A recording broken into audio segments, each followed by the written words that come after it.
నన్ను నేను దశాబ్దం పైన పరీక్షించుకుంటే నేను 14లో పార్టీ పెట్టాను. అలాగే నాతో పాటు నడవాలి అంటే చాలామంది వచ్చారు, మధ్యలో అందరూ రాలిపోయారు.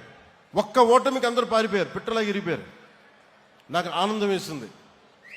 ఎవరు కాటే రత్నాలు మిగిలిని నత్తగులలో వెళ్ళిపోయినాయి అనిపించింది. దీని వెనక 2007, 2008లో అప్పటి యూత్ వింగ్కి నేను చేసిన స్ట్రక్చర్ ఇది. 12 సంవత్సరాల తర్వాత మీ అందరి మీద, మీ డిసిప్లైన్డ్ ఎఫర్ట్స్ మీద, మీ కన్సిస్టెన్సీ మీద నాకు నమ్మకం వచ్చి ఈరోజు నేను ఆ స్ట్రక్చరు ప్రతి నియోజకవర్గంలో, ప్రతి పంచాయతీ, ప్రతి మండలంలో కూడా దాన్ని ఎస్టాబ్లిష్ చేస్తాను.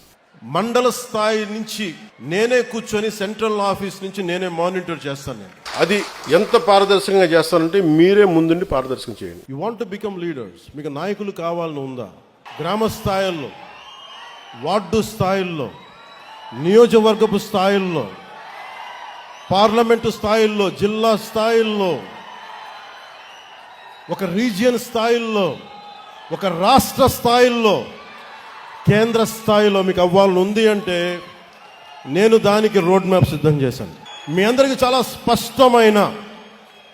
స్పష్టమైన దిశానిర్దేశం చేయదలుచుకున్నాను. మెంబర్షిప్ టు లీడర్షిప్ మార్గమే మన విధానం. ఇప్పుడు నేనేం పెట్టానంటే, ఒక మండలంలో కానీ, ఒక నియోజకవర్గంలో కానీ ఇన్ఛార్జిగా పెట్టాలి అంటే చాలామంది సాధక్స్ కానీ, ఉద్యమీస్ కానీ మీరందరూ ఫీడ్బ్యాక్ ఇచ్చిన తర్వాతే నేను ముందుకు తీసుకెళ్తాను. కన్సిస్టెన్సీ, డిసిప్లైన్, కమిట్మెంట్ చూపిన కార్యకర్తల్ని నేను గుర్తించి ముందుకు తీసుకెళ్తాను. ఆ తర్వాత ఆ విధానాన్ని పార్టీ తీసుకెళ్తుంది. మీ అందరికీ కన్ఫ్యూజన్ ఏముంటుందంటే, నేను కమిటీ పంపిస్తున్నాను కానీ వీళ్ళు ఫైనల్ అనుకుని వీళ్ళు కూడా అథారిటీలా ఫీల్ అవుతారు. అలా ఉండదు.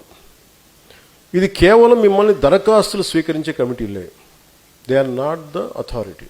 నా దగ్గరికి తీసుకురావడానికి ఒక 25 కమిటీలని మళ్ళీ నేను కరెక్ట్ చేసి మళ్ళీ బిగినింగ్ నుంచి పునర్నిర్మాణం చేస్తాను. అందరినీ ఎవరైతే నిజంగా బాధ్యతగా ఉంటారో, డిసిప్లిన్గా ఉంటారో వాళ్లే ఉంటారు.